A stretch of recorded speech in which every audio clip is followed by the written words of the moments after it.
ஒரு வேறு level rich and க்ரீமியான முத்ராஞ்சன் பாயசம் எப்படி செய்யுதுன்னு சொல்லிட்டு ட்ரை பண்ணி பாருங்கள். எங்கள் வீட்டில் பண்டிகை நாள்லாம் கண்டிப்பாக இதை செய்வாங்க. பாத்திரத்தில் பால் ஊற்றிட்டு அது நல்லா கொதி வந்ததுக்கப்புறமா ஊற வச்ச சாப்பாடு அரிசியை அது கூட ஆட் பண்ணிடணும். அந்த அரிசி அந்த பால்லையே ஃபுல்லாக வேகணும். ஒரு மாதிரி வெந்த பதம் வரும். அந்த பதத்தில் வந்ததுக்கப்புறமா அரிசி செக் பண்ணிவிட்டு சுகர் ஆட் பண்ணிக்கலாம். நான் மெஷர்மெண்ட்ஸ் எல்லாமே கேப்ஷனில் ஃபஸ்ட் கமெண்ட்டில் கொடுத்துருக்கேன், செக் பண்ணி பாருங்கள். அந்த சுகர் ஆட் பண்ணதுக்கப்புறம் வெந்த பதத்தில் இருக்கிற அரிசி குலையிற பதத்துக்கு வர வரைக்கும் நல்லா அதை வேக விடணும். அந்த கேப்பில் முந்திரியும் பாதாமும் ஊற வச்சு அதை ஒரு பேஸ்ட்டாக லைட்டாக தண்ணி ஊற்றி அரைச்சிக்கலாம். பாதாமில் மட்டும் தோலை உரிச்சிட்டு அதுக்கப்புறமா சேர்த்துக்கோங்க. அந்த பேஸ்ட்டை நல்லா கொதிக்கிற பாயசத்தில் ஆட் பண்ணிவிட்டு அதுக்கப்புறமா கோவா ஆட் பண்ணணும்.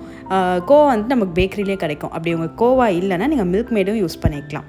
இதை நல்லா போட்டு மிக்ஸ் பண்ணிவிட்டு ஸ்டவ் ஆஃப் பண்ணிவிட்டு தாளிப்புக்கு நம்ம ட்ரை நட்ஸை வந்துட்டு நெய்யில் கொஞ்சமாக சேர்த்து ஆட் பண்ணி அது கூட மிக்ஸ் பண்ணிக்கலாம். இந்த பாயசம் வந்து கட்டி ஆக ஆக கொஞ்சமாக இது பால் வந்து கொதிக்க வச்சு அது கூட ஆட் பண்ணிக்கலாம். வேறு லெவல் டேஸ்ட்டில் இருக்கும். முக்கியமானது இதை சில்லுன்னு சர்வ் பண்ணணும்.